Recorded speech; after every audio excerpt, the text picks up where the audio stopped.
sleep keeps the peace. Many people are together, cooped up with family, and uh, there could be some grouchy vibrations coming through. So I'm going to share with you how sleep keeps the peace. And this is from Psychology Today. This is health. And this is by Abigail Fagan. Today's fast paced world leaves little time for sleep. 40-hour work weeks are just dreams for those toiling late into the night or checking in remotely after they leave the office. Technology also offers an array of distractions that easily overpower bedtime.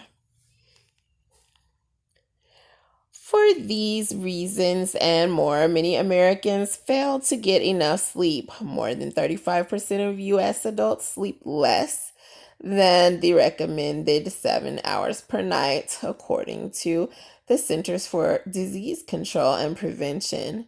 Caregiving our time, carving our time for rest is critical.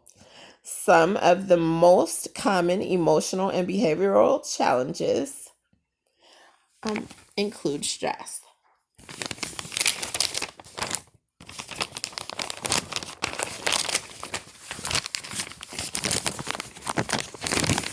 Having an issue with this. Turning the page here.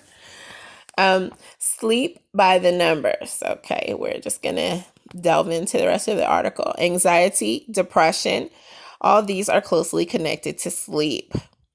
Short change the circadian clock that helps regulate all cellular processes, and you pave the way for many kinds of dysfunction. 70 to 80% of people with anxiety disorders report trouble sleeping, and many people with sleep disorders suffer from anxiety. Scientists at the University of California, Berkeley, sought to understand the extent of the connection and how it unfolds. In one experiment, a group of study participants slept in a lab overnight while another group was forced to stay awake. In the morning, all watched an emotional video, after which their anxiety levels were assessed via questionnaires. For those who stayed awake, anxiety shot up 30%. Perhaps that's not surprising given the disruption an all-nighter creates. But a second study revealed that even minor sleep interference led to spikes of anxiety levels the next day. The scientists also analyzed brain activity through MRI, fMRI. There were two key regions to access the amygdala, which directs emotional responses, and the prefrontal cortex, responsible for emotion regulation, decision making, and critical thinking. After a night of poor sleep, the amygdala was unchanged and emotions were left as strongly as ever. They were felt as strongly as ever. But prefrontal cortex activity diminished. So the brain's reserves to manage emotion were depleted. By contrast, a full night of sleep, especially if it encompassed the deep sleep stage called slow wave sleep, led to strong activity in the prefrontal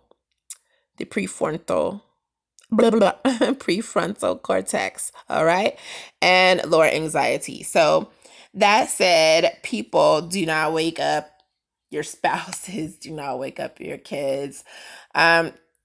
In these ways, you will be able to keep the peace for longer periods, for longer durations during very stressful times like during the pandemic. Together, the findings suggest that sleep problems may not be just a symptom of anxiety, but a reason it persists, says Etta Ben Simon, and that's the lead researcher on the study.